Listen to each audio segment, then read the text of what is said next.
Hello fellow leggers, you are joining us in the Midlands at the birthplace of Shakespeare himself, Stratford-upon-Avon, where we are at the RSC. And seeing the classic Shakespeare and always popular comedy, As You Like It. So stick around to hear our thoughts and find out how many stars. And whether it's break a leg Or leg it.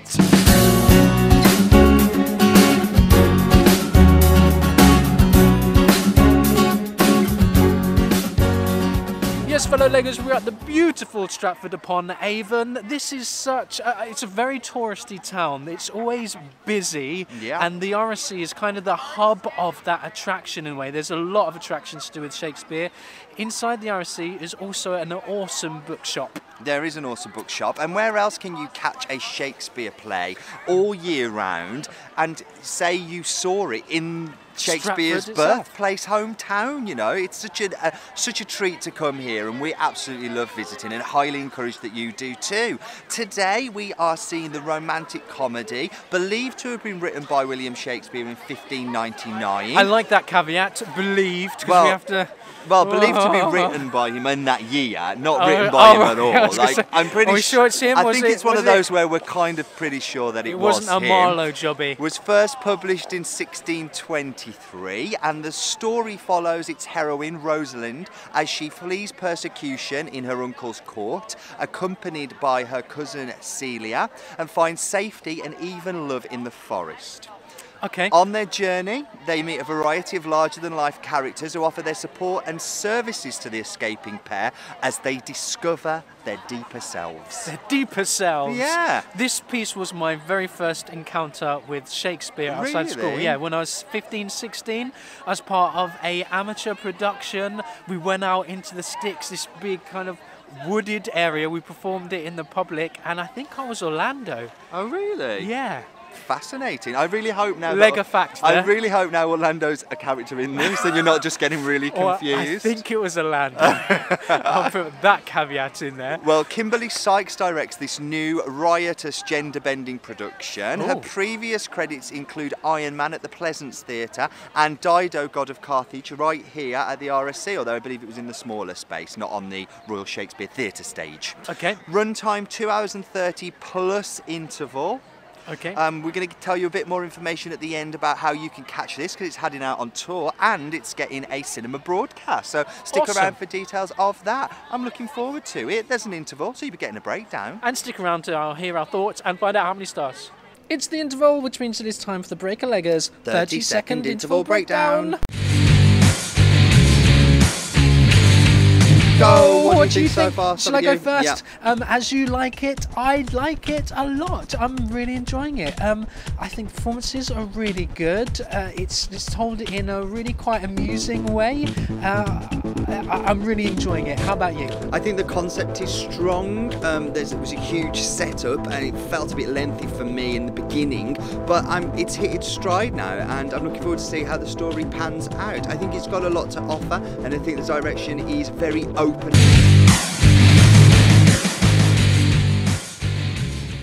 We've come to the end of As You Like It, and I suppose I should ask, how'd you like it? I did like it. It was a real surprise. Even though I've done it a long time ago, well, not a couple of years ago, maybe. Oh yeah, when you were just a mere teenager, just a couple of years ago. It's amazing how much I've forgotten. It was as if I was seeing it for the first time.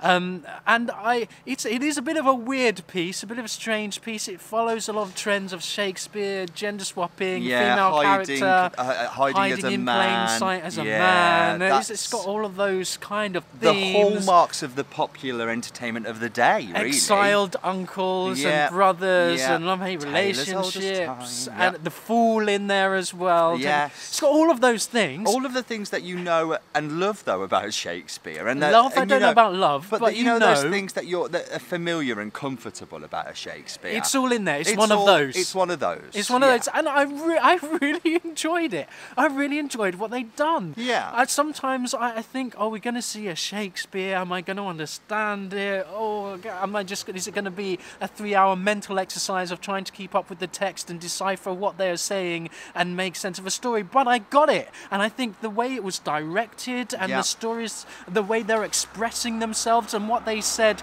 outside of what was said helped amplify what was being said. Yeah, and it lives... and the relationships. For me, a Shakespeare nowadays lives and dies by two things. It lives and dies by the direction. Yep. Because it has to be clear. I mean, there's an up-and-coming theatre generation who are only aware of Shakespeare. I mean, we're all typically aware of Shakespeare from school, right? But I don't think it's part of our heritage, English language. Yeah. You have to, you study that. But you're kind of catering to an age of techno geeks and, you know, people that are with their heads in the tablets and the phones, and I'm being slightly stereotypical perhaps, but if you don't get the direction right to cater for those sorts of things, then I think you can lose Shakespeare. And what I love about the RSC is they're not afraid to be bold in their production and artistic choices and try and modernise it. I and love what they bring did. It bang up to date, and it was bang up to date, and I love that. So Kimberley Sykes direction, fantastic. It also for me lives and dies in the diction. If I can't understand what they are saying because the Elizabethan text alone is alienating, then you've lost me. But do you know what? This cast are so incredibly capable, and I can't wait to talk a bit more about them later. Yeah, and it was so physical. It was a very physical performance. It was so creative as well. The second part is set in this forest, almost like a Robin Hood. It's almost like Sherwood Forest, but it's the Forest of Arden. Which is here, which is in Warwickshire. Which is here in Warwickshire. And I felt as if the whole theme of it, the music, the design, mystical music as well, I thought it fit that beautifully. Another thing I would really want to shout about, and they always have live musicians at these things, as they would have done in Shakespeare's time, and they'd have passed the hat and then they'd have got tipped. But the composition in this piece is phenomenal. Tim Sutton gives us such breadth and variety in the music. I just really adored it, and every time the actors in this piece and the lines call for the music to be called in, and every time they did I was thinking, great, I can't wait to hear some more of Tim's music. I heard there's a moment in it where they strip away the backcloth and it sort of opens up into this more abstract, almost backstage sort of Rosencrantz and Guildenstern style world, where they played familiar music. I heard a tango that I recognised, and I heard like a marriage waltz and that sort of thing, and I also heard some music from Zelda. And that thrills me as a proper Nintendo won you over geek. With that. I was like, I just love this guy. He's put 8 bars of Zelda in. Like, I'm bowled over. So yeah, loved the music. Thank you for that. Also mention the set designer Stephen Brimson Lewis, because you're dealing largely with a bare stage for most of the time, right? Well, they bring the lights up on the audience because it has the speech, all the world is a stage. Which is what you will recognise on this show. Yeah, and they play on that to say, the first part is very much this is a play, but then they break out from that and it becomes very aware, as if say we know we're on the stage and now we're telling a story. Yes. And you are as much a part of that, which I thought was a really nice touch. Yep, so between the set designer Stephen Brimson Lewis and the costume and lighting designer Bretta Gericke, great job. We also have to mention this sort of coup de theatre at the very end, this reveal, this sudden god that comes into the stage. Which is very creative. Puppetry director and co-designer Mervyn Miller. We need to mention you for doing such a creative job with which is the god Hymen, who's an actual god of marriage. Oh, really? Yeah. This mystical being, this magical being. Who is maybe Greek, let us know below, but god of marriage. Well, and that's where that that word Hymen comes from, because marriage breaking that seal. Isn't that fascinating? Oh, every day's a learning day. Every day's a school day! So the piece is a Shakespeare piece, but they brought it to life with direction and production values. Yes. Now, we talked a little bit saying the cast has to be carried by a good cast, so let's talk about that cast. Yes, I mean, we should probably ask you about David Adjepong, who played Orlando, because you've stepping into a role that you've done in the past. Yeah, in general, the whole cast was great. A really good ensemble company as well. He was great. I loved him. I also really enjoyed Sophie Carn-Levy playing the role of Celia. I thought she was great, the sidekick throughout the whole of it with Rosalind. There was a moment that just really, I was almost in hysterics, where she was sat against the side watching a scene, and she stole a program from one of the audience members, and she was like flicking through it. Yeah, and like, ooh, what's this? And she was like, oh, and she found herself and was like, oh, that's me. Yeah. And then there's a picture in there that's a bit weird, and she was like, what is this? What is this? It's really subtle. Yeah, but that self-aware comedy is a real talent. But like, not stealing the scene. I was going to say that you can go overboard with that and chew the scenery. It was she just right pitched and really well. I saw it and it was great. Anthony Byrne as Duke Frederick and Duke Senior. I really liked him.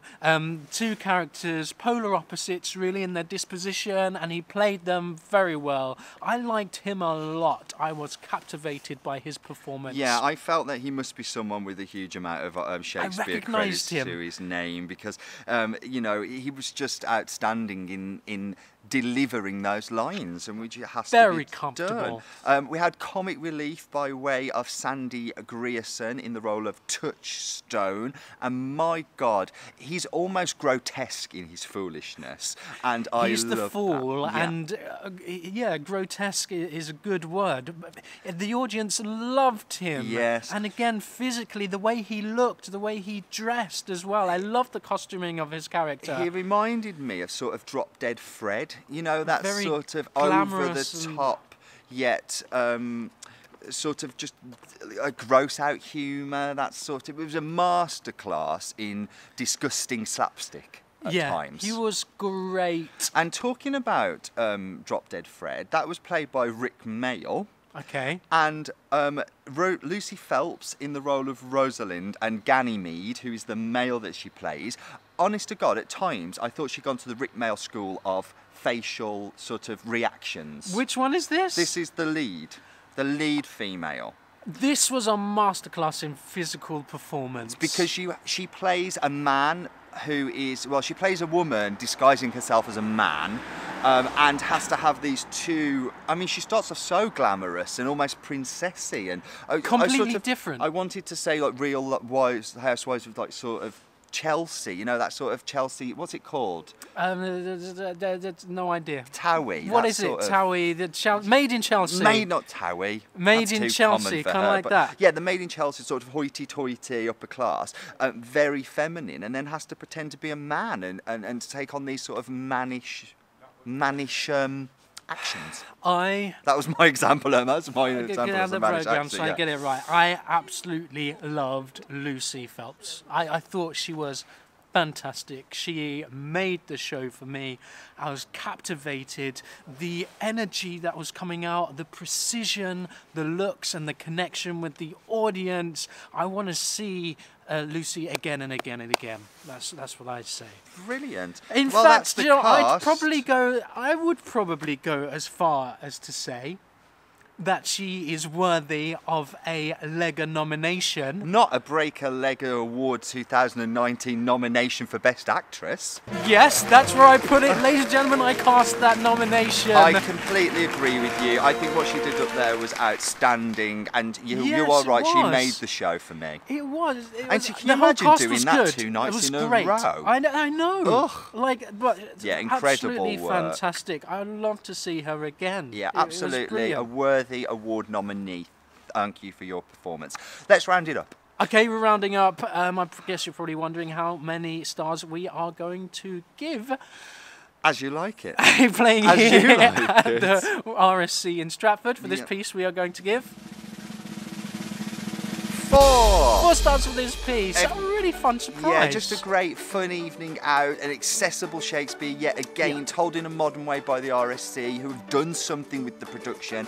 They've done a lot with it, in fact, and they've done a lot to make it as enjoyable as it can for an audience. And it's a piece that really draws the audience in. It feels like we are part of what is going on. Do you know what I mean? Like, I felt that connection. They get people up on stage, audience members up on the stage. They're talking to us. No, but they're also jumping into the audience as well and observing from the audience. I had a great experience as much as I did a passive member as watching a show. If you can get down to the RSC here in Stratford to see it, do so. It's such a wonderful experience to be breathing it feels like we're walking the street Shakespeare walked, and that's a wonderful thing. Breathing the Shakespearean air. Yes, but it is on tour from September this year through to April 2020. We'll leave a website link down below, and you can see if it's hitting a venue near you, so you're not going to miss it. I mean, you've got no excuse really, you're not going to miss it because it's getting broadcast live to a cinema near you. No excuse. On the 17th of April 2019, you can head down to your local cinema. It's more, to be fair, I accept popcorn at a cinema. I feel like it's more appropriate. But so if you're an eater in the theatre, maybe go to the cinema instead. Yes, adhere to theatre etiquette. Yeah. No eating in a theatre. Yeah. But cinema. Yeah, possibly. I mean, a little bit more acceptable. But yeah, you can catch the show, so you're not missing out. And we guys. recommend it. Yeah. I enjoyed this. This was a nice surprise. But hey, that is just what I think. That's just what I think. What do you think? We'd love to hear from you. What's your favourite Shakespeare? Let us know down below. And why? Even more, give us a bit of detail. We love to read your comments. What is your experience with Shakespeare? Because it can be hit and miss. It's got to be said. And let us know what you think of this one. We'd love to hear from you. We're the Breaker Leggers. And we'll catch you again soon. Bye.